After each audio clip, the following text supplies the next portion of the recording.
right. Once again, thank you, Shane, for introducing us. As noted, our paper is regarding students' perceptions in accountancy relating to earlier introduction of open book assessment. This is a paper in progress, so we will share what we have so far and just give an indication of what our way forward will be.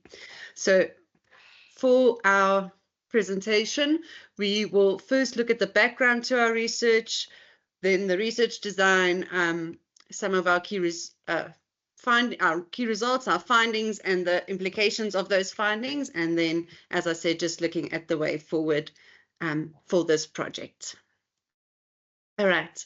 So just with regards to the background to our project, in our research, the open book assessment is obviously not a new principle. It's been linked to authentic assessment for quite a long time and is used in multiple disciplines and fields. So the purpose of our research is really to look at the earlier introduction of open book assessment. So in the accountancy discipline in South Africa, the students who complete their 4-year professional degree, being the BXI degree, are required to write the South African Institute of Chartered Accountants initial test of competence after the completion of their studies at the start of their working years. Now, this assessment is set as an open book assessment and has been since 2002. And so it is not a new principle at all. It is something that has existed for a long time now, but different universities approach how to prepare students for that in different ways. So, for instance, some universities will start introducing open book assessment at a 2nd-year level, others at 3rd year, and others, such as WITS, have traditionally only started introducing open book assessment at a 4th-year level. So the reason for the later introduction was to ensure that students had a firm grip on the knowledge that they needed before having this additional thing to consider during their assessments. As mentioned earlier, open book assessment assists in authentic assessment as it gives a better example of a real life situation. As a chartered accountant, you would have access to the IFRS standards, to the tax legislation, or any such information that you're required, that might be required for any problem or situation which arises. So it makes sense that SAICA has the ITC, or the initial test of competence, as an open book assessment, and therefore we're looking at what is the best time to start introducing that. So some previous literature has indicated that open book assessment may lead to deeper learning by students, while others in different disciplines have indicated that students become reliant on open book and therefore may not lead to deeper learning. So we have included those in our research design. Thanks, Tamzin, and good morning to everyone from my side. In terms of our research design, how we've gone about this project is that we developed a questionnaire or a survey that we distributed to 2 student groups. The questions in the survey, there's about 24 questions, and they are based on the literature regarding open book assessments. And we distributed these surveys to 2 student groups. The first group was students that started with open book assessment in their 3rd year of study. And the second group started open book assessments only in their 4th year of study, which is how it has traditionally been done at WITS in our degree. So our surveys, these 24 questions, were based on a 5-point Likert scale, where students had to indicate whether they from strongly disagree all the way to strongly agree. And we've then done some analysis on those responses. And then in terms of going forward, we still want to do interviews as well. So we haven't got to that point, but that's part of our research design, is to also get some further feedback from these students that have completed our surveys in terms of focus group interviews. So just to give a little bit of insight in terms of the themes that we used in our questionnaires or our surveys. So what are the things that we were trying to measure? In terms of the earlier introduction of open book assessment. Firstly, the level of anxiety that students experience during assessment. So looking at open book versus closed book assessments and what that does to the anxiety levels of our students. The second thing, as Tamzin mentioned, was authentic assessment. So wanting to measure if open book assessments provide more authentic assessments than closed book assessments. And then also the issue of deep versus surface learning. So trying to measure if students employ a more deep learning approach when they're faced with open book assessments versus closed book assessments.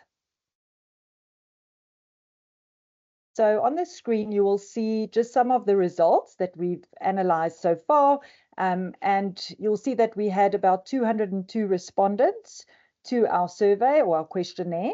I won't be going through every single line of I won't bore you with all of those details in terms of the stats, but just some things to point out is that you'll see in the first line there, it indicates that in terms of anxiety levels, both the student groups, the majority of students experience less anxiety in an open book assessment than in a closed book assessment. The other one that I would like to maybe point out is just at the bottom of the screen.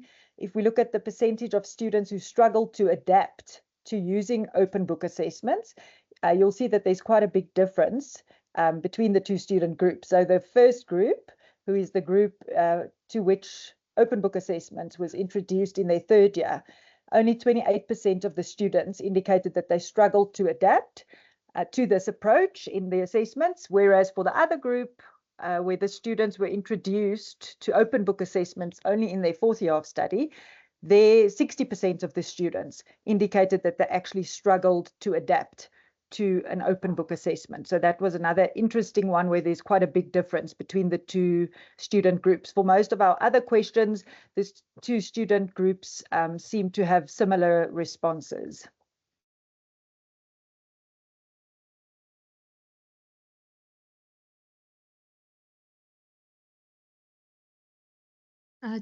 Tamzin, you're muted. Sorry, thank you. Right, so looking at the key findings, in the first theme of deep learning being improved through open book assessment and the earlier introduction of open book assessment, we found that most students experience less anxiety during open book assessment than closed book assessment, as Belinda just pointed out, which therefore can result in deeper learning, as students who are more anxious tend to have more of a strategic learning approach or a surface learning approach than those who feel more comfortable when they are busy with an assessment. The majority of the students also indicated that open book assessment improves deep learning. So the way that this was determined was to ask them how much they interacted in understanding the work rather than learning it as rote learning, just trying to memorize things. So it's more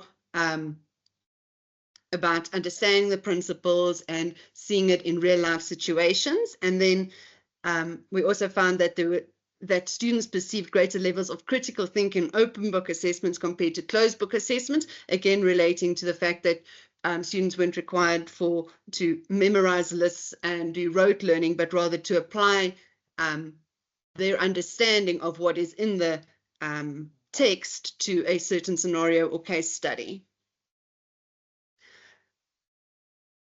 The next theme for our key findings is that of authentic assessment being improved through open book assessment. So most of the students perceived that we make use of less rote learning and more application of knowledge. So this would be similar to a real life situation. So if we look at authentic assessment, we know that that relates to cognitive challenge, it relates to real world situations, and we can see that using application of knowledge addresses that component of authentic assessment. They also indicated that most students said that they did not waste their time using open book assessment. So in the background, we noted that certain educators were of the opinion that students need to first understand and not just want to look up the answers, and that there are some papers which indicated that open book assessment can lead to students just trying to look up an answer rather than first understanding the work. So from the students which we surveyed, we could see that students were not wasting time paging through open book assessment because they were using it in a more appropriate way to only complement the knowledge that they already have to check items that they needed rather than to try and look up every answer. And then the last one we see here under authentic assessment is that a majority of students experience learning during assessment using open book assessment. So although they had a good understanding of a lot of the items, when faced with a new principle or something that they didn't specifically focus on during the studies, they were able to look something up in an assessment, and they actually may have learned a new principle or a new technique during the assessment, and therefore this supports assessment for learning rather than only assessment of learning. And then specifically focusing on earlier introduction versus later introduction, and using the open book assessment approach effectively. The student group where open book assessment was introduced later struggled more to adapt, as Belinda had highlighted in the results. So we can see that actually it is more beneficial to the students to introduce open book assessment at an earlier stage. And most of the students, almost all of the students, indicated that they do require some additional guidance in using open book assessment. So if we introduce it at an earlier stage, that means that educators have more time to guide students and help students with that, their personal learning trajectory. Some of the implications then of these results and findings. Firstly, that the earlier introduction of open book assessment supports deep learning, as Tamzin has mentioned, and it reduces assessment anxiety. It is therefore considered more appropriate to introduce open book assessment earlier in the study process rather than later. The second thing, students also, as Tamzin just mentioned, students require additional guidance in using open book assessment, and reflective teaching is required from us as teachers or lecturers to address this need during lectures, tutorials, and formative assessments. And one of these reflective teaching practices would be to model to students how to use the open book, even in the way that we teach. So when we're teaching a new principle to actually, and specifically with the accounting standards, to actually teach from the standard and not necessarily from something like lecture notes or some other study material. And then lastly, as the students experience learning during open book assessment, this should be implemented in formative assessments throughout the year, and it also assists in our summative assessment process in contributing to learning as an additional benefit. Then just in terms of our way forward with this study, so as I mentioned earlier on, we would like to expand the study by having focus group interviews. So we have asked, some of the students that completed our surveys have indicated their willingness and their availability to join a focus group interview. So the idea there to get some more in-depth knowledge on how students perceive open book assessment. Also, we want to do some additional statistical analysis of our data. And then in terms of future research opportunities, we are wanting to possibly expand this study beyond VIT. So also looking at other schools of accountancy at other universities. And we would also like to expand it into educator perceptions, where this study was focused on student perceptions. We would like to also just look at the perceptions of educators regarding the earlier or later introduction of open book assessment.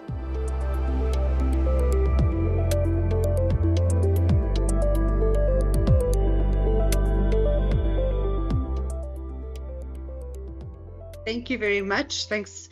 I know we're a bit short on our 25 minutes, but we're happy to take any questions. There is a question in the chat from Laura. Such interesting findings shows that the learning potential of OBA assessments with appropriate scaffolding.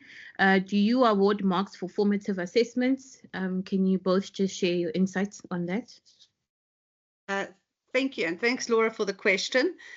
Good to hear from you. So yes, we do award marks for formative assessments. They count about 5% of, well, we have multiple formative assessments. So we've got one per block of a basic formative assessment, which is usually a writing exercise. And then we've got our project formative assessment and smaller assessments. So we do allocate marks to those, but they're definitely not the majority of the marks for the year. But yes, we do award marks for those, and we do try and model certain assessment techniques in our formative assessments for the summative assessments as well.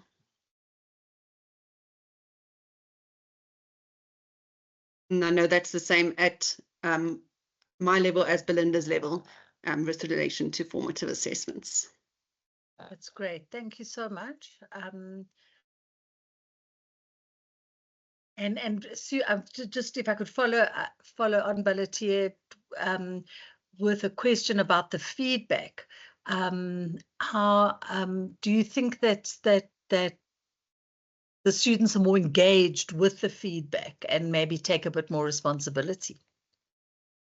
So in the formative assessment specifically, we've structured most of them to have peer review and then feedback on those peer reviews, which we've found is a necessity with our large classes. So because our classes are around 500 students, even at third year level, we require students to do peer reviews of these formative assessments, which are open book assessments.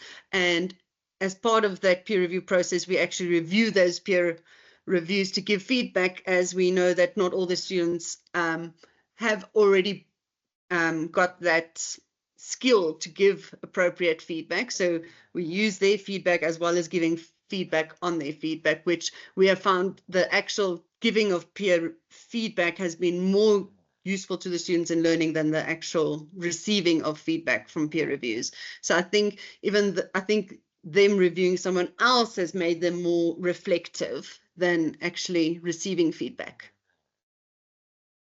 I don't know if that answers your question, Laura. Absolutely, that there's you know that there's a kind of the feedback literacy, you know, the training that's happening and the reflective practice. And I was thinking of how that's also going to assist with generative AI in terms of the voice we were talking about earlier. Yeah. There's another question as well from Nazira. Nazira, do you want to? Yes, I was going to just ask you to come in there. Thank you, Balatia. Such an interesting study, Tamzin and Belinda. Well done. I think you partially probably answered the question, but you mentioned you had 500 students or so. And do you think that you had to socialize them on how to actually handle the feedback, or you feel that it came naturally to them because they did the peer review and then when you gave them feedback, they handled it? I don't know. I'm just interested. Oh, I'll answer that one. Thank you, Nazira, for the question. So yes, we definitely had to socialize students, and thereby I just mean explain to them what the purpose is of the feedback. So every time we go through the process, we explain to them that it's constructive feedback. So please point out to your peer what they've done well, and then also where there are improvement points. And then, as Tamzin says, I think it makes them also reflect. It does. It makes them reflect on their own work as well. So we've socialized them in that way. So just explain the purpose. And I think because they're also receiving feedback from someone else, they're not just giving feedback, that also kind of helps that process. I don't know if that answers your question. No, all good. And you did it yourself, so you had teaching assistants and so on. So we also do have academic trainees. So it's ourselves as lecturers, but due to the large student numbers, we do split our groups into smaller tutorial groups, and then us as lecturers take some of those groups, and we've got academic trainees who are doing their articles, their first year of articles at, so it's like assistant lecturers, if you want to call it that, and they also each run a session. Tamzin, do you want to add to that? Yes, if I can just add to that, I think that which you just noted is important. Most of the feedback process does happen in the tutorial sessions, which are 30 to 50 students rather than our big group of 500 all at once. And I think that has helped immensely for the students to be able to adapt to this new process and to adapt to the feedback. And I think it's what was mentioned earlier today about we being more explicit in our pedagogy, being explicit in what they are to learn from the process. After each summative assessment, we'd also say, this would be a good place to have used your open book in this assessment. This is how open book could have assisted you in this assessment. And I think that part of the feedback loop is also important. But again, this is generally done in the smaller groups in the tutorials rather than in the large lecture venues. Okay, interesting. I just wanted to know if they could handle it on their own or they needed that assistance upfront. And of course, it sounds like you take it all the way, and it's a consistent thing, right? Well done, ladies. Thank you very much, Nazira. It's been an interesting challenge, and it's been great. Thank you, Tamzin and Breakaway. Sorry, Parachair, go ahead. Sorry, I think I just have a follow-up question. I just wanted to find out what assessment types do you guys use for the open book assessments? And just interested in, do you use Ulwazi to run those, or is it like sit-down assessments in class? I'm just interested also in, I suppose, what would lend itself to an open book assessment, or is it just MCQ, auto-graded, and immediate feedback? Okay, Tamzin. Okay, I'm going. So no, it's definitely sit-down assessments. So it's where we've got, as Tamzin said, either in our tutorial groups where it's like groups of 30 and they writing, and it's application type question, obviously, because it's open book. So it would be like a scenario, and they have to apply principles from the accounting standards to that scenario using their book.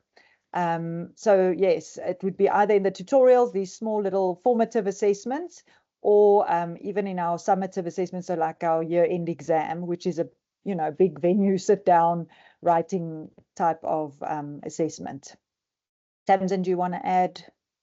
If I can just add, we unfortunately don't use much of multiple choice in the accounting discipline because we really want that critical thinking rather than giving so it's really about a student explaining their thought process, and that's very difficult to do in something like a multiple choice. So most of our big assessments, our test week, our exam June and November, those are your sit-down assessments with it's basically a case study type scenario where then questions are raised on the scenario, like Belinda was saying. And then in our formative assessments, we're also using the open book, where that could be in the form of a project. It could be in the form of writing, a reading and writing exercise, so explaining a theory. It could be using an article and explaining it in terms of the standard. So there are various types of assessments. One of the challenges we've had with the open book assessment is when sitting and writing is the amount of space, because the IFRS books that we use, there's 2 main books and 3 additional books that make up the standards which we use for financial accounting. So they take up quite a large space, and students would need at least 2 of those 5 books. So writing at a single desk becomes difficult for the students to manage their space just from a being personally comfortable. That's been a bit of a challenge. So we try and have a double desk setup for final exams, but that's not always possible for the smaller assessments. So that's been one of the challenges we've faced from just a practical perspective.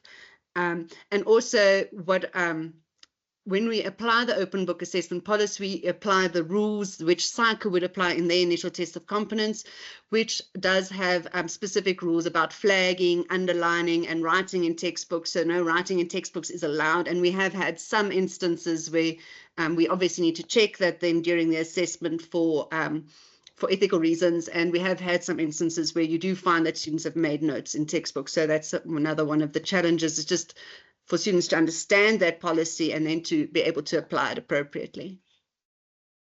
Okay, thank you so much. Thank you, colleagues. This is a very interesting presentation, especially when the assumption on open book assessments is more like it's not thought much as something that you can achieve deep learning with. I find it very interesting, and that also that you are able to students can find new knowledge while they completing the assessment, and which is, I think, in assessment circumstance is very unique. It's not that easy because due to traditional assessments. Just following up on Balatia's point there, I remember many moons back when I completed an open book assessment. I remember specifically had to do with policies in higher education. And those days we couldn't really afford laptops, so we had to go and sit down in a venue and use the desktop computers in a lab setting. And when I got there, you wouldn't believe it. The version of Microsoft that they had was different to what I had. They recently updated it. And I felt so disadvantaged because I couldn't find simple buttons, how to use Word and stuff. And it was really a traumatic experience. So bearing in that, what type of strategies do you put in place to prepare students for the assessment itself? Not on the assessment itself, but what type of support do you tell them, or how do they prepare for these assessments? If I can ask that question. So I think that's one of the reasons, Shane, why we still have sit-down written exams in our discipline, so that they don't have that issue in terms of software and that kind of thing. So it's a case of arriving at the venue with your books and writing. But we do try and prepare them in terms of, as we mentioned in the presentation, in terms of when we're teaching, to show them how to use the book when we're looking at a specific principle, but also in our formative assessments, as Tamzin mentioned, when we're giving feedback there, to say to them, okay, so this is one situation, this part of the question is a good place where maybe you wouldn't have remembered the detail to apply it to this scenario, but open at this paragraph, do you see that you could have referred to your book to answer this part of the question? So I think we try and model to them how to use these books in answering questions. Tamzin, please feel free to add. Thanks, Belinda. Yes, I think in our first formative assessment for the year, we try and also do have a formative assessment that prepares them for their first formal summative assessment. So it's in an exam type venue, so they can see this is the setup, this is how the process works, that kind of thing. So we did also do that to help assist them to prepare. With regards to online assessments, I think we are very much trying to align to what SAICA does, because we want to prepare them to do their best in the SAICA assessments, and SAICA is not ready to move to online yet. So therefore, even if we felt that that's going to be their future, that's how they're going to work, we aren't able, we don't want to prepare them for that, and then they can't write the SAICA ITC because then they'll be ill prepared for that. So I think we are quite dependent on what SAICA prescribes for their assessments in what we do. Okay, thank you very much. Thanks, colleagues. Is there any more questions? We have 5 minutes to the next session. If I can ask if there are any more questions, but it was really an interesting talk, and I've certainly learned something very new. Go ahead, Linda. Hi, thanks, Belinda and Tamzin. I think it's been good. I remember I was kind of like, because we've tried it before, I was kind of like, had very mixed views about how you would bring it through. But I think that it's been good to teach them how to use their standards. And we are seeing some students, because I teach at the next level in the PGDA, which is our 4th year, even though it's kind of separate, but we see the 3rd and 4th year together.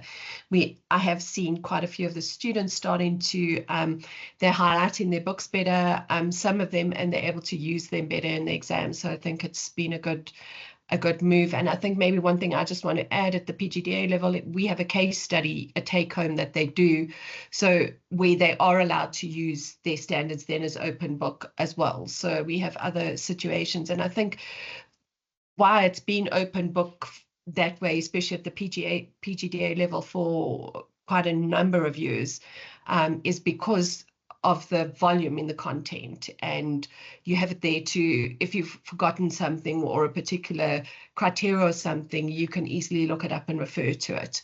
And also teaching students to be able to justify what they're doing, or their stance that they've taken in their answer, and to back up their solution with reference to the actual concept or principle and having it correct there. And I think that that also helps in the process. Thanks so much, Chanel. And it's good to hear that you're seeing it at the 4th year level as well. And thank you very much, Shane, and to the CLTD for this opportunity. I think it's really been great for us as well. Thank you very much. Very intriguing and interesting, and a new take on something traditional. Thank you, colleagues. Thank you, Shane. Thank you, everyone.